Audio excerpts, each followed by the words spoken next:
This is Daily Armenia, CivilNet's daily news digest. Here's what's making headlines in Armenia today.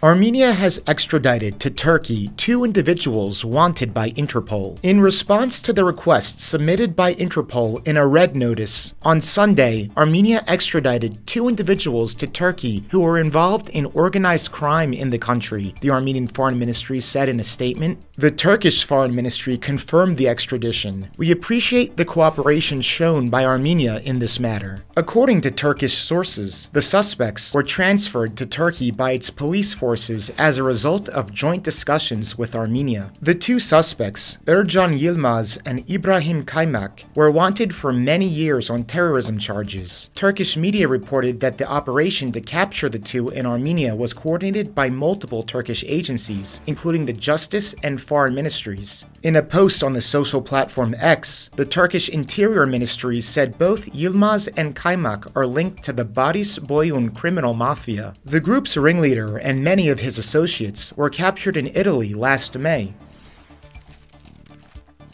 The trial in Baku for 15 Armenians from Nagorno-Karabakh, including 3 ex-presidents and other high-ranking officials, began on Friday at the Baku Military Court, with Azerbaijan bringing 2,548 criminal charges against the defendants, while former State Minister Ruben Vardanyan is being tried separately in a parallel proceeding. The defendants include former presidents Arkady Khugasyan, Bako Sahakyan, and Araik Harutyunyan, along with other prominent figures such as Parliament Speaker David Iskhanyan, former Foreign Minister David Babayan, and former Defense Army Commander Levon Minatsakhanyan, all of whom were captured following Azerbaijan's ethnic cleansing and the forced exodus of Armenians from Karabakh in September 2023. Baku has invited Armenia to cooperate in the trial, claiming they have serious grounds to believe that many individuals and witnesses connected to this investigation are currently in Armenia, but Armenia's authorities did not respond to the proposal. The mass trial comes as Azerbaijan holds at least 23 Armenians in custody on serious charges ranging from terrorism to the formation of illegal armed groups. Last week, Vardanyan revealed he had been subjected to torture in detention and was forced to sign falsified testimony. He also reported that authorities presented him with criminal charges written only in Azerbaijan,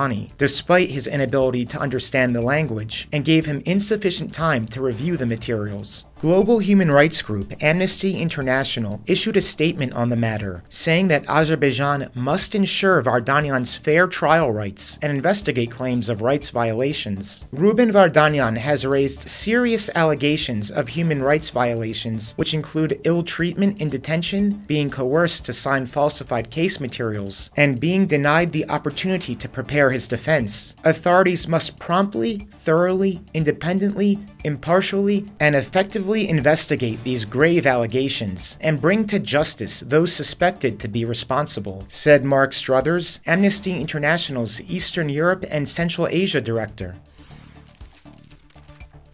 Armenia continues to have a lack of effective accountability for law enforcement abuses and faces significant challenges in providing social security to over 100,000 people displaced from Nagorno-Karabakh. These are among the major human rights issues in Armenia over the past year, according to Human Rights Watch, a New York City-based international NGO, per their new global report. Law enforcement's use of crowd control weapons in at least one instance resulted in dozens seeking medical help, highlighting ongoing concerns over accountability for police abuse. HRW wrote about a June 12th clash between police and protesters. The use of sonic grenades to disperse the crowd, which at the time were not legally stipulated as part of the police's arsenal, left scores injured, including journalists and a CivilNet cameraman. HRW also raised concerns about the right to privacy, as the government had approved legislation that would have required commercial entities in Yerevan to install 24-hour access to their live feeds and recordings on demand. However, it credited the government with dropping the proposed amendment in November after public pressure. The report referenced 14 documented incidents of physical violence against 23 journalists and cameramen by police and private individuals during protests, and noted defamation cases that politicians and private businesses have been filing against journalists and media outlets. Other areas cited by HRW where improvement is needed include disability rights,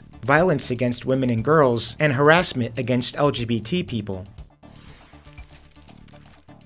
And finally, the CivilNet number of the day is 18. That's because yesterday was the 18th anniversary of the assassination of Turkish-Armenian journalist and activist Hrant Dink. The day is marked every year with a gathering at the site of his murder, which was then the office of his Agos newspaper. Yesterday's commemoration, described as one of the most crowded in recent years, included speeches and the reading of a letter by imprisoned philanthropist and activist Osman Kavala. In November, Dink's shooter was released from prison early for good behavior, while others behind the murder have never been brought to justice. And as always, please follow CivilNet for the latest news and independent reporting from our contributors on the ground here in Armenia.